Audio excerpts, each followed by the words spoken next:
Good afternoon and welcome to our webinar, Keeping Tourette Weird. My name is Brenda Peart, Manager of Programs at the Tourette Association of America, and I'll be your moderator this afternoon.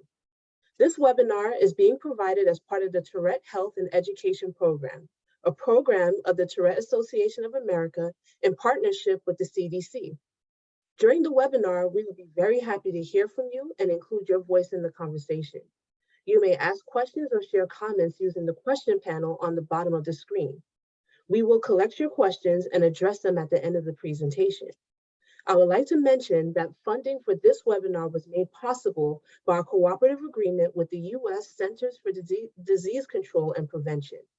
The views expressed by speakers and moderators do not necessarily reflect the official policies of the Department of Health and Human Services, nor does the mention of trade names, commercial practices, or organizations imply endorsements by the U.S. government.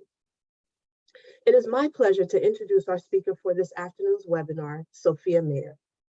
Sophia is a PhD candidate from Penn State University's Department of Communication, Arts, and Sciences. An expert in the field of disability studies and rhetoric, Maier focuses her research on how disabilities and Tourette syndrome in particular can revolutionize theories of communications.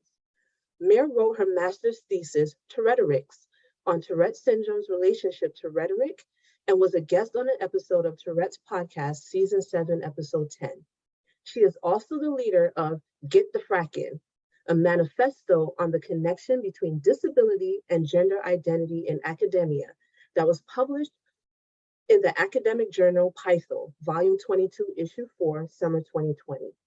So Maier, herself a transgender quadrilateral Tourette, is currently writing her dissertation, Rhetorical Disability, Tourette and its Techniques, on the ways that tics invent language.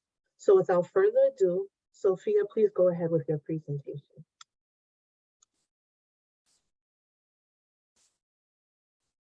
All right, well, thank you so much, Brenda, for the wonderful introduction, and thank you to the Tourette Association of America for allowing me to present here. I'm truly honored to be here, and thank you to all of you for showing up to hear me ramble. I'm always impressed when people do this. I don't know why, but thank you so much. This is something that's a truly special topic to me, and I'm grateful to all of you for taking the time to watch, and I can't wait to hear your feedback and questions at the end. A few housekeeping notes. One is that for everyone who signed up, a text copy of the speech will be emailed to you, so you'll be able to follow along even if you missed something in particular. There will be a Q&A at the end, and I would love to hear questions. During the speech, there may be some inappropriate tics. That's par for the course, as well as some specific non-ticked language about race. Anyway, I hope you enjoy. This was originally a speech at the Tourette Association of America National Conference, and I am so pleased that they gave me the opportunity to share it with everyone once again. I and my Tourette's, my brain and I, the Tourettic I, the we of my body and my mind, no matter how you phrase our partnership, the two of us are big fans of irony. There are many reasons why I ended up studying rhetoric professionally, but I must admit the irony of teaching speech as a coprolalic Tourette was more of a factor in my decision than I care to admit. If you were to press your ear against the door of my classroom, do not be surprised to hear me search something along the lines of, when you speak in public, make sure to select your words carefully, being conscious of the standards of decorum within the given context. You ugly motherfuckers. Jesus, I don't like you. My tics bask in semantic contradictions. As if intent on establishing even more widespread confusion, my Tourette's and I might even add, in tic form, of course, this is not a tic. I am faking my Tourette syndrome for attention, but I would like to assure you that my Tourette's is not, in fact, faked. But have you ever been haunted by the anxious thought that some of the identities ascribed to you are not real? Have you ever had a sinking, unshakable feeling of being an imposter, despite having plenty of evidence to the contrary? To explore the subject of inquiry even further, what would it mean for someone's Tourette syndrome to be real? For the next few minutes, I would like to interrogate the meaning of real Tourette's, what the word Tourette's represents, and who counts as Touretter. As I do so, I hope also to uncover a societal critique that I hypothesize dwells in our every ticky performance.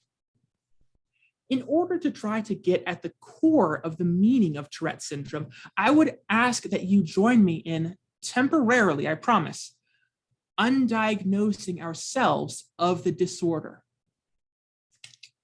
For just a few moments, let us forget that we have Tourette syndrome and imagine ourselves to be body-minds stripped of any psychiatric diagnoses whatsoever. Feel free to take a few moments to do so. Jesus. Now, let me ask you, what exactly are you doing at this very moment? I imagine many of you are ticking. What else are you doing? I strongly suspect that most of you are breathing, thinking, blinking, and if you're anything like me after the first few minutes of a lecture, perhaps checking your phones. Certainly, many of us could rightfully be called people who tick, but couldn't we justifiably also be called people who breathe, or people who blink, or people who sit? What is the significance of that corporeal performance of ticking that gives us an identity in a way that so many other taken for granted behaviors do not? In authoring Autism on Rhetoric and Neurological Queerness, rhetoric scholar Remy Yergo points out that so many of our behaviors that tend to be labeled normal or neurotypical are just as involuntary as our stims or tics: blinking, sniffing, itching, sneezing, farting, coughing, yawning, sighing, exclaiming in pain. Yergo observes that such behaviors also disrupt the idea of the sovereign will, which is the belief that, like a monarch, our ideas have complete authority over our bodies. If it's the case that most everyone experiences unintentional embodiments sometimes, then why is it that disabled and neuroatypical behaviors are treated so differently, treated as if they alone disrupt the idea of intentional in shocking ways? Put differently, I invite us to ask ourselves, why are tics pathologized? And what does it mean to identify as a person with Tourette syndrome? As I attempt to answer these questions, I will use a number of words that mean something different in my field of study than in non-academic conversation. Specifically, rhetoric, political, and queer. In casual conversations, the word rhetoric almost always implies something bad. The word tends to be thought of in one of three ways: one as bullshit, or two as offensive speech, or three as stuffy oratory. Some examples would be tone down your rhetoric, or that's just rhetoric. When I use the word rhetoric, I actually mean the following: the power of language and the language of power. In other words, I use rhetoric to refer to the study of how language and language speakers shape our imaginations and our realities. By political, I do not mean to refer to any political party like Republican or Democrat, or even to topics that politicians frequently discuss.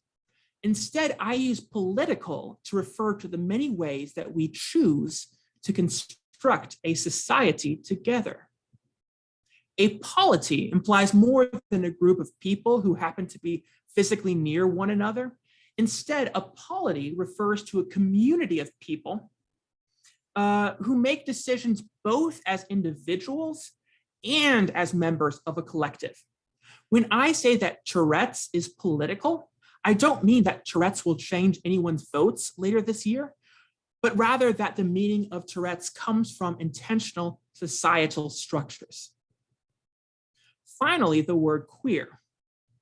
Now, this word is very complicated. I think many of you recognize queer as a reclaimed insult that had been leveraged against persons whose genders or sexualities disrupted societal norms. Currently, queer tends to be used in casual conversations as a catch-all adjective for LGBTQIA+ individuals. By using the word queer, I certainly want to honor the many body minds who find themselves frequently having to negotiate their everyday expressions against cis heteronormative standards. However, I also wish to use the term to refer to a more abstract concept, the phenomenon of corporeal identities that disrupt the politics of propriety. Let me try to illustrate the connection between queer as sexual and gendered identity on the one hand and queer as disruptive embodiments on the other. As it turns out, I was not born a female. Shocking, I know. Indeed, I define myself as a transgender woman. However, being transgender for me is more than just an identity because it doesn't just socially define, but it also socially disrupts. In order to navigate various social situations, I have to constantly defend my existence against the gender ideologies that would exclude me. Thus, for me, I am queer as an identity, but I also queer, a verb, political rhetorics of gender. I will therefore define queer in this speech as an embodied identity that contains a societal critique. I bring in these terms because the history of Tourette syndrome is political, rhetorical, and yes, even queer. Tourette syndrome as a diagnosis did not come from a series of surveys and statistical data. Instead, Tourette syndrome came about as an analysis of a collection of stories, political analyses of political stories specifically. At the direction of Jean-Martin Charcot, I'm going to give this a shot, Georges Albert Edouard Brutus Gilles de la Tourette, and I will only attempt to say his full name once, compiled numerous stories of disorderly bodies and synthesized those stories into a common diagnosis. Specifically, Gilles de la Tourette in 1885 consolidated accounts of, quote, the jumping Frenchman of Maine, the Lata of Malaysia, the Mariachit scene in Siberia, end quote, Countess Picot de Dampierre, and a few other presumably French case studies. Bringing these disparate stories together, Gilles de la Tourette argued that these distinct breaches of corporeal decorum could be classified as a single tic disorder, which his advisor Charcot would later name after him. Within Gilles de la Tourette's paper, the clinician classifies Tourette syndrome through a rhetorical analysis of multiple texts.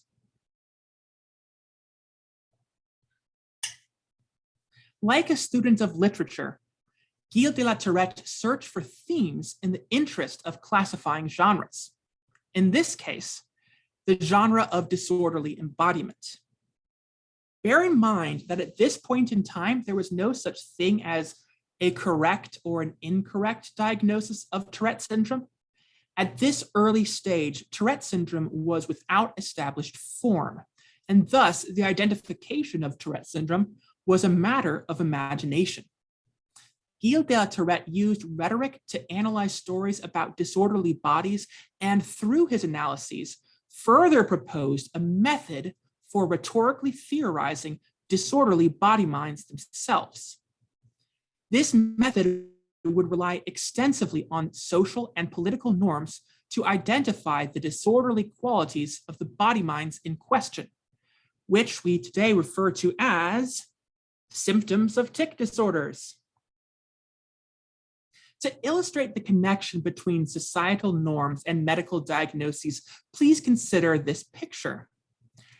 Depending on how one perceives this rectangular image, the image depicts either the silhouette of two faces on the left and right in black, or a vase in the center of the image. This classic Gestalt image is used to illustrate the figure ground phenomenon, the ways that visual perception tends to compel observing individuals to choose one set of visual stimuli as background and another set of visual stimuli as a foregrounded figure. Indeed, much of human perception occurs through a similar contrasting of background norms and foregrounded variant figures. In fact, the study of cognitive linguistics and the study of semiotics suggest that language operates similarly to the figure ground phenomenon. Some concepts become taken for granted norms as backgrounds, whereas others derive their meanings by distinguishing themselves from those norms, like figures. Likewise, Tourette syndrome is recognized as pathological through its socio-political contrast with norms of embodiment. What distinguishes a tic blink from a typical blink? The answer, according to Gilles de la Tourette and several scholars of Tourette syndrome who follow him, has to do with the politics of the body. Gilles de la Tourette describes tics as being part of a neurological condition characterized by motor incoordination, echolalia, or echoed speech, and coprolalia, which means in Greek, shit talking. As it turns out, each of these manifestations of Tourette syndrome connects, according to Gilles de la Tourette himself, to gender, nationality, and educational status. Echolalics, according to Tourette, appropriate Europeanness as foreigners, a violation of their cultural and national statuses. Curiously, Tourette writes, quote, the patient will repeat perfectly words that are pronounced in foreign languages. According to O'Brien, the Malaysians sounded like Europeans when they repeated, so that when they were echolalic, they took on an altogether new and special demeanor, end quote. Next, Gilles de la Tourette suggests that the expression of obscene phrases is only peculiar because of the societal identity of the person expressing them. Whereas, quote, one could understand how a 19-year-old lad could have obscene ideas and translate them into word, end quote.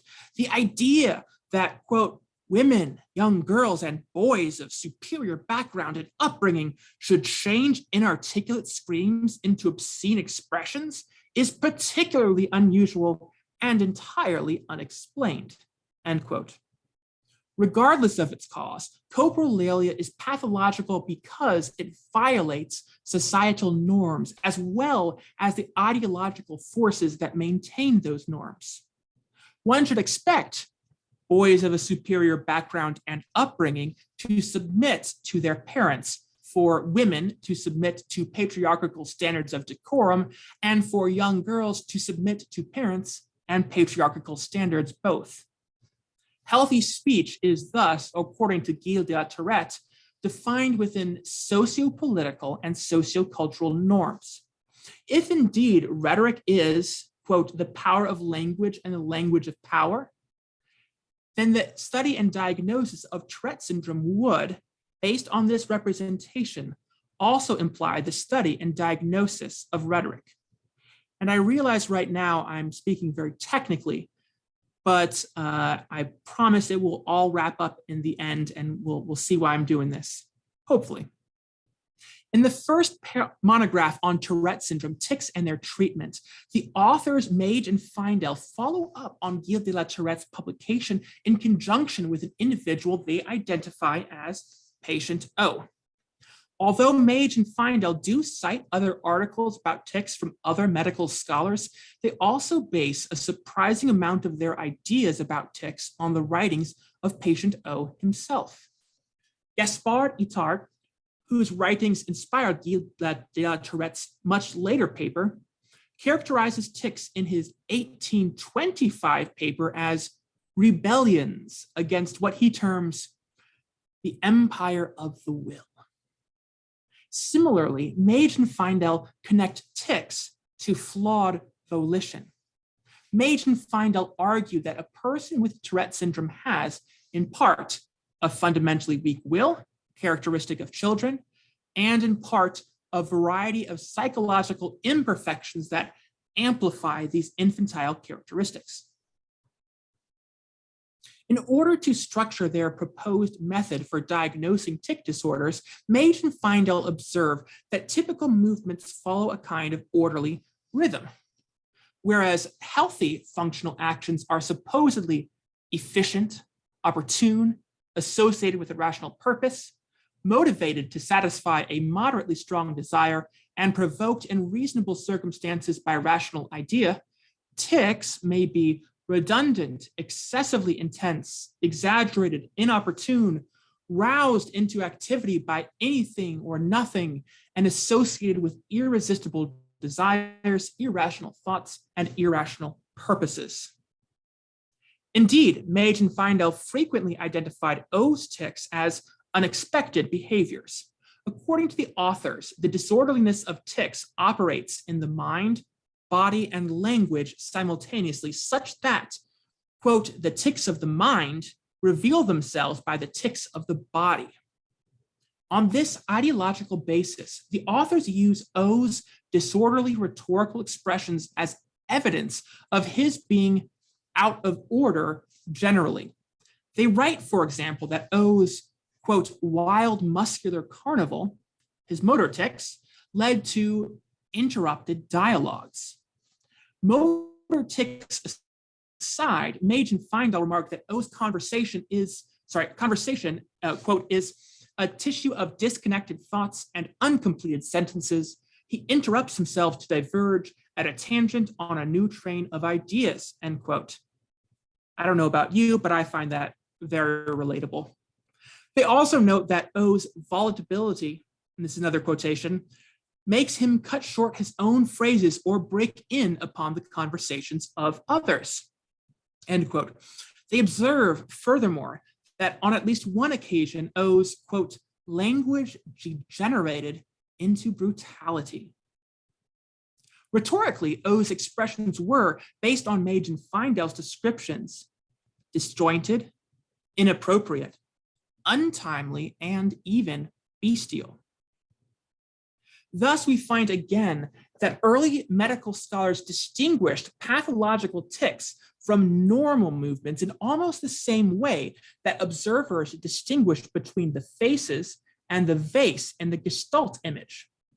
Within this framework, the pathological qualities of ticky movements are based on neither neurological features nor on particular forms of movement, but instead they are based on the stark contrasts between the actual corporeal performances of patients and the corporeal performances that clinicians would expect of so-called healthy body minds. In a kind of parallel to how Mage and Feindel contrast patient O with his peers, calling him infantile, for example, patient O himself testifies to the fact of a further internal contrast between what he refers to as the terrible infantile part of himself and the, quote, subservient parent part of himself. In this way, too, O uses rhetorical contrasts, in his case, as a means of bifurcating his rational self with his irrational tics. Of course, these medical authors published their ideas about tics over 100 years ago. Nevertheless, contemporary diagnoses of Tourette syndrome also rely on rhetorical analysis to identify the relationship of body minds to specific socio-political and cultural norms. Or, put differently, the American Psychiatric Association's 5th Diagnostic Statistical Manual of Mental Disorders, the Handbook for Therapists and Psychiatrists for Diagnosing Mental Disorders, uses standards of appropriate behavior and speech to establish tics as weird. And the DSM-5 involuntarity is only one of tics' diagnostic features. Although the DSM-5 does note that tics are, quote, generally experienced as involuntary, end quote, it also recognizes that they may be, quote, voluntarily suppressed for varying lengths of time, end quote. The DSM-5 additionally observes that, quote, complex tics can appear purposeful, end quote. On its own, the relative involuntarity of tics is a poor diagnostic indicator. Instead, the manual's diagnostic definition of tics relies on their more observable, and dare I say, rhetorical features. Quote, tics are sudden, rapid, recurrent, non-rhythmic motor movements or vocalizations. In this definition, the DSM-5 points to qualities of tics' style and delivery, making these rhetorical features vital to tics' clinical diagnostics. Based on the manual's later examples of simple motor and vocal tics, which include, quote, throat clearing and eye blinking respectively, one might easily mistake tics for healthy behaviors and vice versa. So, to distinguish between tics and presumably healthy speech acts, the DSM-5 relies on its aforementioned rhetoric-based definition. The manual notes, for example, that complex motor tics may include, quote, a tic-like sexual or obscene gesture, copropraxia, or a tic-like imitation of someone else's movements, echopraxia. In these two examples, the manual relies on one's knowledge of tic-like rhetorical qualities in the prior definition to distinguish between otherwise identical behaviors. Rhetorical style and delivery are especially important in the diagnosing of coprolalia, which the DSM-5 defines as a complex tic involving, quote, uttering socially unacceptable words, including obscenities or ethnic, racial, or religious slurs. Importantly, the manual states, coprolalia is an abrupt, sharp bark or grunt utterance and lacks the prosody of similar inappropriate speech observed in human interactions. And let's set aside for the moment that human interactions is a nonsense phrase. According to these descriptions, a tic's pathological character is contingent on one's judgment of its style and manner of delivery.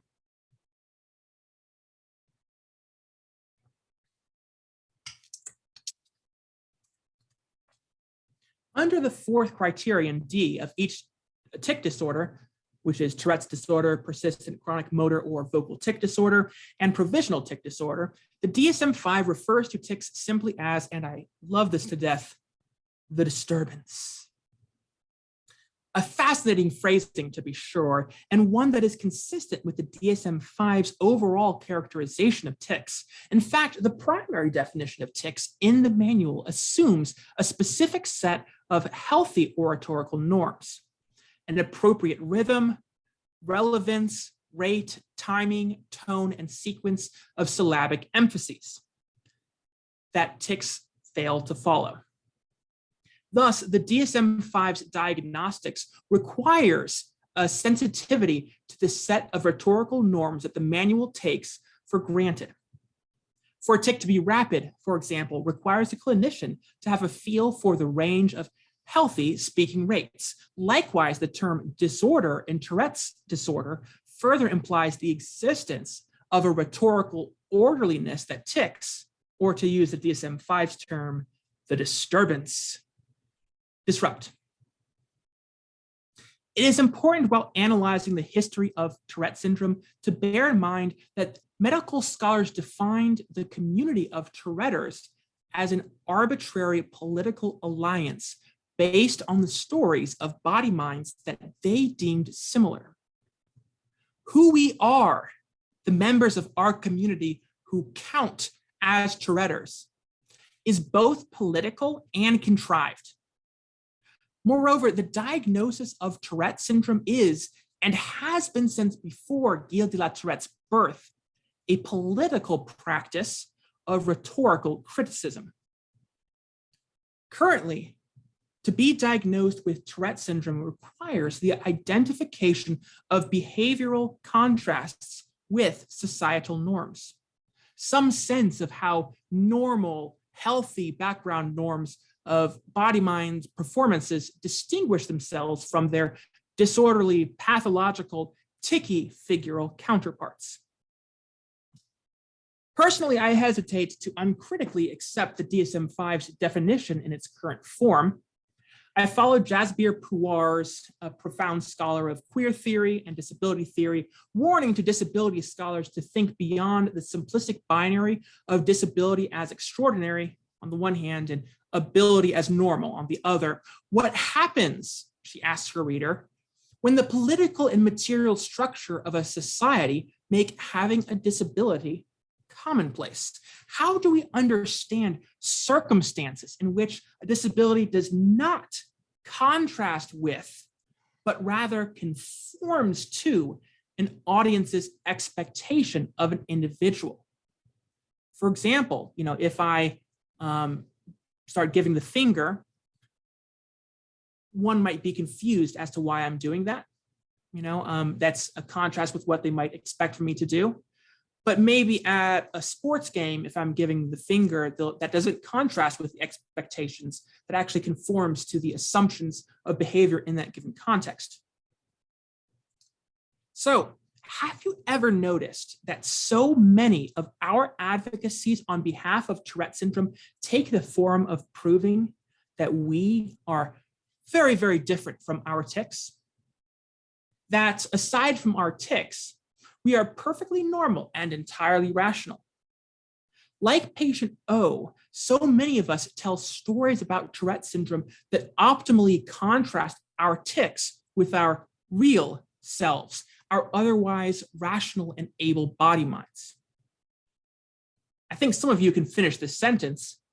I have Tourette's, but Tourette's doesn't have me. Or I am more than my Tourette syndrome. So much of our educational materials imply that audiences should do their best to overlook our tics, emphasizing that in addition to people who tic, we are also athletes, singers, chefs, and parents. We thus discursively distance ourselves from our Tourette syndrome and dissociate ourselves from our tics. We insist, am not it. Why do we frequently characterize Tourette syndrome in the negative, by what it is not? What positive characteristics does Tourette syndrome represent? As I've already pointed out, Tourette syndrome in individuals is defined as a deviancy against a contrived set of norms. One recognizes tics by their variations from an observer's expectations. And that way, the clinical and social diagnoses of Tourette syndrome are political acts of rhetorical analysis. In this second part of my talk, I will invite us to wade beyond the phenomenon of Tourette syndrome in individuals and to consider instead what it would mean for a population to have Tourette syndrome. In doing so, I hope to highlight an implicit critique within our Tourettic performances. Like queerness, I argue that the corporeal performances of Tourette syndrome contain the seeds of revolutionary imagination. In order to access and maintain the critique inherent in these ticky embodiments, however, I argue that we will need to rethink our assumptions about who has Tourette syndrome and what Tourette syndrome really represents. As I stated before, the diagnosis of Tourette syndrome is a rhetorical act of political classification. I would like to add here a claim that might be a bit more controversial, but that I believe to be nonetheless grounded in fact. I argue that whiteness is foundational to the diagnosis and recognition of Tourette syndrome. Now, briefly, what do I mean by whiteness? Here, I'm using the word not to refer to white people per se, but rather to the societal structures that give white racial meaning. When I say that whiteness is foundational to the diagnosis of Tourette syndrome, I mean that the diagnosis of Tourette syndrome relies on an individual patient's defying the clinician's expectations about that patient's behavior. So, as Thierry Alice Pickens observes, the presumption of ability accompanies whiteness, whereas in an ideological construct of white supremacy, Blackness is considered synonymous with madness or the prerequisite for creating madness. And that's in the book Black Madness, Mad Blackness. Lamar Jarrell Bruce reiterates Pickens' assertions, adding that, quote, the Euro-modern patriarch affirmed his reason and freedom in part by casting the Black African as his ontological foil, his unreasonable and enslaved other. And that's from the book, How to Go Mad Without Losing Your Mind, another great book. The ability to cultivate expectations of reasonableness and decorum, in other words, is also the ability to secure the racial privileges of whiteness.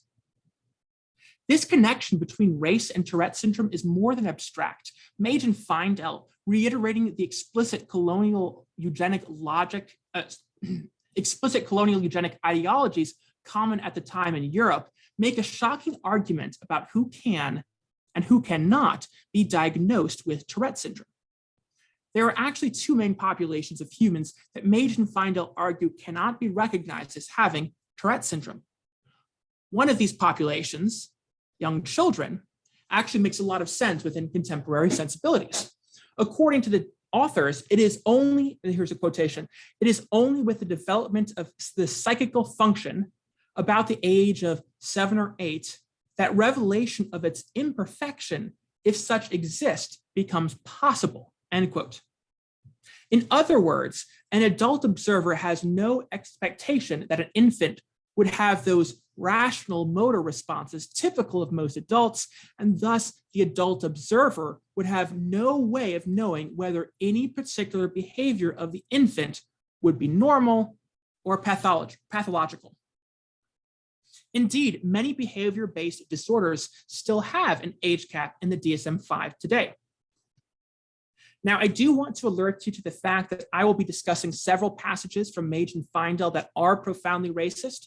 Although I recognize that reiterating these arguments and this language might be upsetting to many of us, I believe that it is nevertheless necessary that we begin to take account of the white supremacy implicit in arguably the most influential writing on Tourette syndrome of all time. So, with that being said, the second population of people that Mage and Findell argue cannot be recognized as having tics are people who are indigenous to Central Africa. And it is worth noting that within the colonial sciences, indigenous Central Africans is shorthand for Black Africans who have not had extensive contact with white European colonists. Based on stories of, quote, several travelers familiar with different savage tribes of Central Africa, basically a friend's cousin friend, there was no evidence of ticking. The authors speculate that the absence of tics in Africans might be explained by, quote, the level of mental attainment of such primitive peoples not being sufficiently high to allow the establishment of tics. In other words, Mage and Findell expect that the pathological deficits of populations of indigenous people to Central Africa would mask the pathological qualities of individuals. Mage and Findell add, quote, we must be content with the remark that savages are less exposed than the civilized to circumstances facilitating the development of mental instability. Disorderly movements, in other words, are only recognizable in the circumstances of orderliness, in the circumstances of so-called civilized body minds. Although the assertion that indigenous Central Africans cannot have Tourette syndrome did not gain much traction, the racial politics of expectations continue to be foundational to the diagnosis of tic disorders and Tourette syndrome. Implicit in the identity of being a Touretteer is the idea that aside from discrete symptoms of the disorder, one is otherwise normal. Although that possibility of identification may be available to some of us, it is not available to all of us, and certainly not available to all of us in equal degree. Despite the fact that Tourette syndrome presents opportunities to disrupt the politics of expectations, individual members of our community nevertheless adhere to oppressive belief systems in order to secure partial privileges within the ideological hierarchies of white ableist meritocracy. In fact, these politics have become so reflexive to so many of us that we sometimes mistake the desperate scavenging for privileges for educating others about Tourette's. How many of us have clarified, I'm not on drugs, I have Tourette's, or I'm not stupid, I have Tourette syndrome, or I'm not being disrespectful, I have Tourette's, or even though I have Tourette syndrome, I'm just like you. Or even though I have Tourette syndrome, I have a prestigious career. Or even though I have Tourette syndrome, I'm articulate. Or even though I have Tourette syndrome, I'm smart. There is nothing wrong with dismantling ableist assumptions about Tourette's. However, it is vital that we avoid the temptation of defining ourselves by distinguishing ourselves from those others. If we are not careful, our community of people with Tourette's will be defined merely by who we aren't, rather than who we are. Now, let me ask you this. How many times have disorderly behaviors that might have been classified as Tourette syndrome in some privileged individuals been instead misrepresented as confirmation of a stereotype in others? How do we diagnose people with Tourette syndrome who already have a laundry list of other diagnoses, for example? What are the socio-political and rhetorical differences between having Tourette syndrome and being crazy? In a manner of speaking, the term Tourette syndrome is an identity specifically deployed to distinguish us from and to grant us privileges at the expense of persons deemed crazy.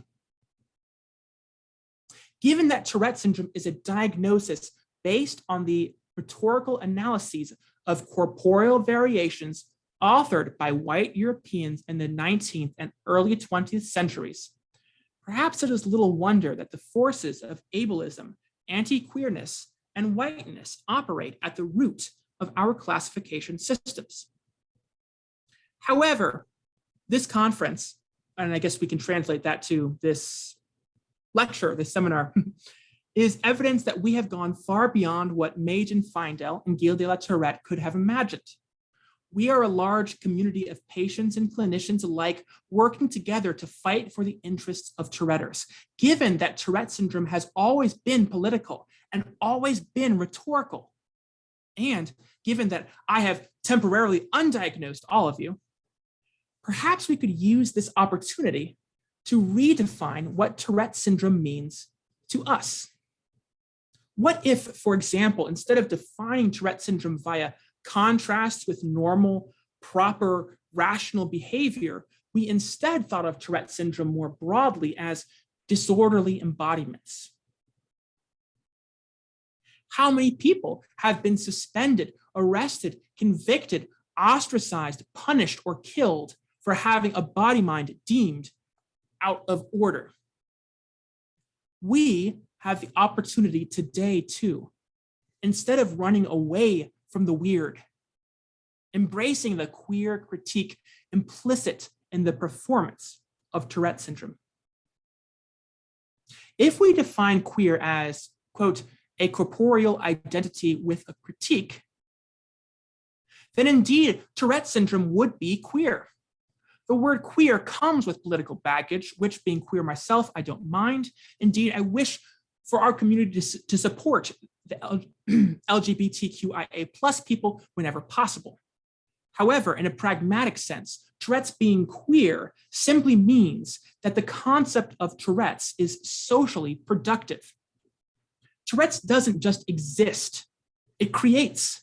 Moreover, If we really listen to what Tourette's has to say, I believe it has the capacity to help us create a far better world than any of us can currently imagine. To those of us with Tourette syndrome, let me ask, have the people around you in your day-to-day life ever learned anything about you from you about our bodies? Let me try that whole sentence again. To those of us with Tourette syndrome, let me ask, have the people around you in your day-to-day ever learned anything about you, about how bodies or minds operate?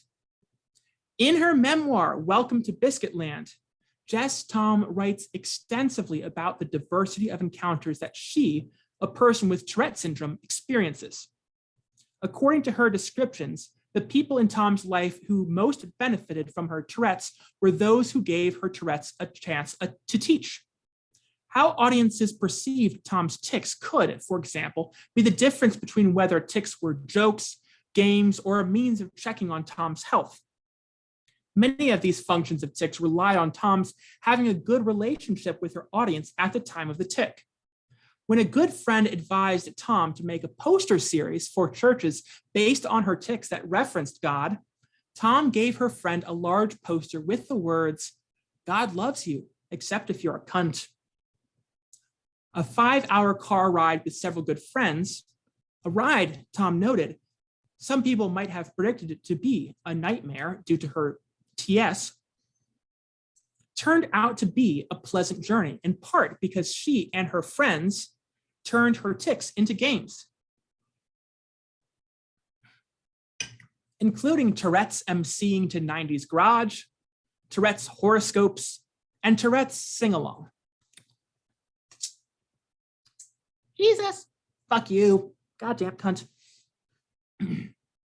Finally, Tom's good friend, who was very familiar with Tom's trademark verbal tic, biscuit, and her tendency to echo verbal phrases, echolalia, would say biscuit to her to determine whether Tom felt ill. According to Tom, quote, he knew I was getting better today when I passed the biscuit test by energetically ticking biscuit back to him at top volume, end quote. These fluid responses to Tom's tics evidence the idea that non-Tourettic audiences can learn from the surprising qualities of Tourettic tics. For many people, Tom's disorderly tics come as a shock. Her tics appeared to lack spatiotemporal context, to be untimely, and to come from nowhere. Yet Tom also found that how people reacted to the rupturing of social expectations varied considerably. Whereas some folks opened themselves up to learning about Tom's tics, others remained belligerently opposed to them. Even after being informed about the Tourettic nature of her tics, several people simply refused to change their initial judgments about her tics. For example, when Tom asked a staff member a question at a train station, he responded, "I'm not giving you any fucking information." The staff member walked away from Tom even after Tom explained the fact of her Tourette syndrome and later refused to let Tom through a barrier until she stopped swearing. Crying, Tom repeated that she had Tourette syndrome and could not stop swearing, but the staff member nevertheless, quote, walked away again and left Tom in tears, stuck behind the barrier. On another occasion, Tom encountered a woman on a bus who chastised her for swearing. Even after hearing Tom's explanations, the woman asserted that she simply did not believe in Tourette syndrome and reiterated her insistence that Tom was being rude and offensive, that Tom must be a bad person for thinking offensive things in the first place, and that Tom was not even trying to stop swearing. On another occasion, a police officer threatened Tom for shouting, "Bomb," even after hearing Tom explain that she has Tourette syndrome. In my own life, I notice a pattern among my audience members.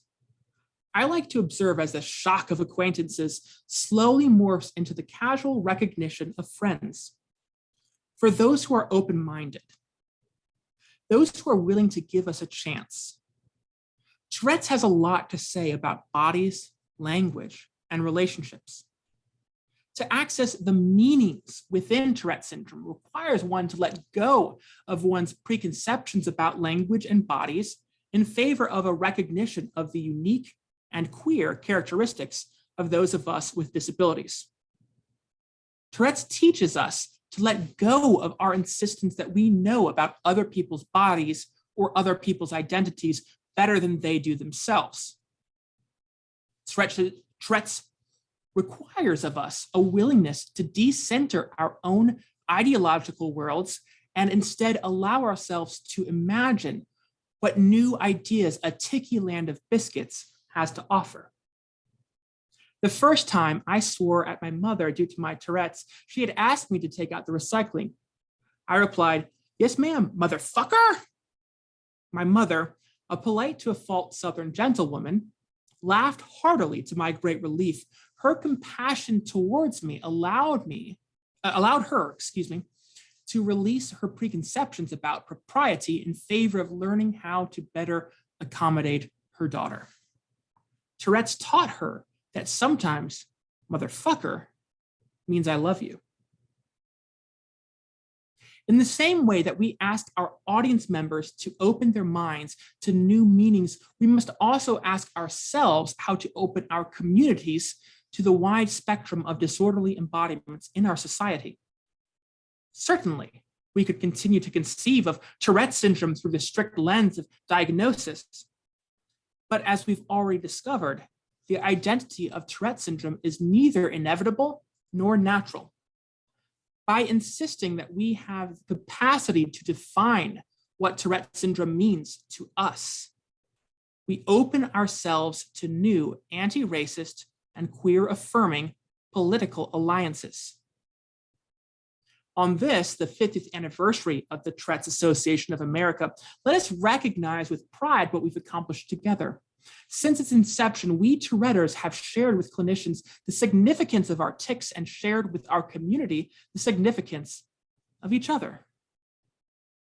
As I conclude, I find myself wondering how many persons, regardless of their diagnostic identities, consistently exceed the oppressive standards of behavior that society so often demands of them. I wonder further, how many of us have been punished, regardless of whether or not we've been diagnosed with a tic disorder, in the name of preserving order? What can I do to honor all of the disorderly humans who have been suspended, fired, discriminated against, or killed? I don't have the answers to these questions. However, I do have an invitation, and let me check. Yep, the invitation is in fact addressed to all of us. On this, the 50th anniversary of the Tourette's Association of America, let us all resolve to fight for the dignity, security, and liberation of all people while making a special effort to honor all the queer quirks that embodiment brings. Thank you very much.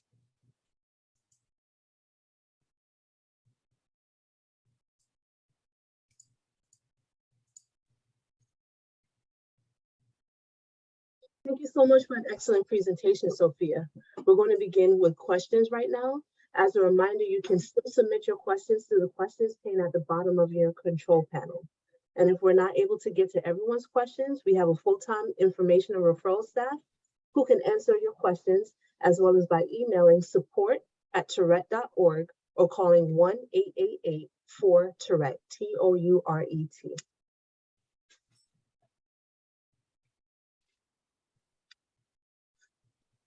So I see Lada, you asked for the titles and the authors of the books mentioned.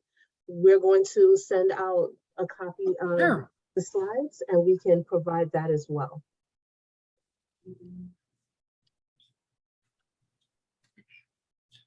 All right, yes, I'll be happy to type them later, but here are the books that are mentioned. The first is Authoring Autism on Rhetoric and Neurological Queerness by Remy Yergo. The second is, I didn't mention its title, but I did quote the author. This is Jasbir Puar on the right to maim. Additionally, I quoted extensively from some of the papers from Tourette, as well as Gaspard Itard, and the book that Machen Feindel wrote that I quoted extensively is called Tics and Their Treatment. That's the English translation from 1907.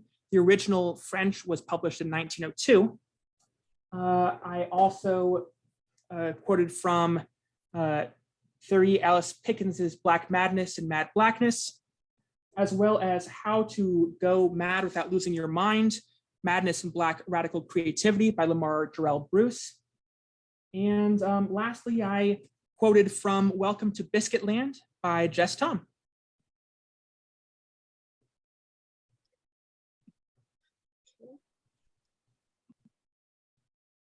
Just checking, does anybody And thank you, Neil Clark. I'm just checking if anyone has any more questions for Sophia.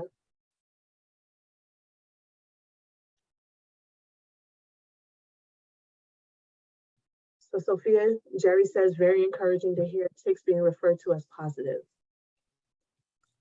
Sure, somewhere to follow me. Yeah, my name is Sophia Maier on Facebook, at Sophia Angela Maier on Instagram. My email is crm49@psu.edu or kbub530@gmail.com. Feel free to follow me on any of those. All right, Martin. Hey, Martin. Martin asks, when you talk about the different types of disorderly body minds as defined socially and or clinically, are you suggesting that we ought to find coalition with these others? If so, how? Thank you for the question, Martin. I think that to answer that, I think requires us to do basically what our Tourette's do to our friends, which is one, disorient our assumptions, and then two, reorient ourselves to new possibilities of friendship. So I think that when I'm talking about redefining Tourette syndrome, what I'm actually doing is trying to find new solidarities and threads so that Tourette syndrome isn't something that's just incidental, but it's an actual political program intended to create coalition with those who most need it. So I would say to find those coalitions, I would say we need to rethink what it means to have Tourette syndrome, what it means to be diagnosed, and also to listen to others who have various political needs, and to figure out how Tourette syndrome best can answer those needs. Because again, I don't think there is any essential biological reality that is Tourette syndrome. It's a political project. So as long as we're dealing with politics, I think we should be doing so as ethically as possible. And yes, I will absolutely type them in the chat. I'll just check to see if there's any other questions first, and then I'll go ahead and start typing them.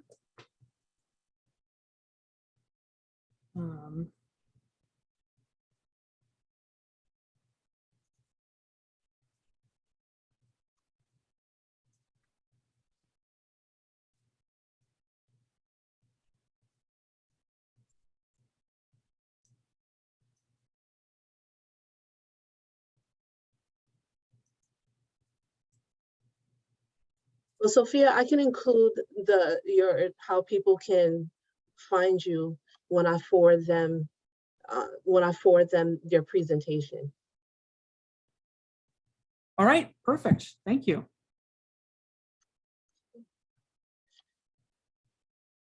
All right, I'll finish typing later. You mentioned how Cindy Malik asks, I hope I pronounced her name correctly. You mentioned how a Tourette diagnosis is intertwined with politics. Have you done any research on the diagnosis of comorbidities, coprolalia, echolalia, OCD, etc.? I have, I mean, it's hard to research Tourette syndrome without running into questions about comorbidities. And I think that the presence of comorbidities is part of the vital question of why we insist that Tourette syndrome is a discrete disorder. I think that comorbidities, not only in terms of diagnosis, but also in terms of social position. For example, I myself as a trans woman with Tourette syndrome, find that my experience with Tourette syndrome changes dramatically. So I'm actually doing a lot of research right now on coprolalia. Remy Yergo did some excellent theorizations on echolalia and OCD in their book, Authoring Autism. But yeah, I think the questions of diagnosis and the interconnections between different experiences of neuroatypicality is absolutely vital. I think that so often when we think about what any disorder is, it's defined by its contrast with the healthy neurotypicals. But what would it mean for a community to define ourselves in relation to each other? What would it mean for someone with Tourette syndrome to define ourselves not against someone without Tourette syndrome, but rather someone with schizophrenia? How do those connections manifest? And in doing so, I think we can create communities that don't rely on the lens of neurotypicality. I hope that answers your question. So the answer is somewhat.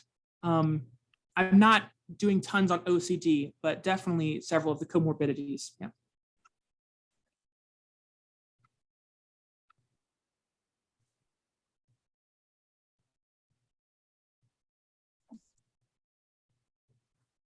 Okay. So once again, Sophia, thank you for such a wonderful presentation. And this is all the time that we have for our webinar. Once the webinar is closed, you will receive a survey on the presentation. We will greatly appreciate if you will complete that and provide your feedback. You will also receive a follow-up email within 24 to 48 hours with a link to view a recording of the webinar. Additionally, the webinar will be posted on TAA's YouTube channel for those who are unable to participate today. We encourage you to reach out to us about the webinar or for other ideas and suggestions you may have. On behalf of the Tourette Association of America, thank you again for joining us and taking the time to view our presentation. Thank you so much. It was an honor to be here.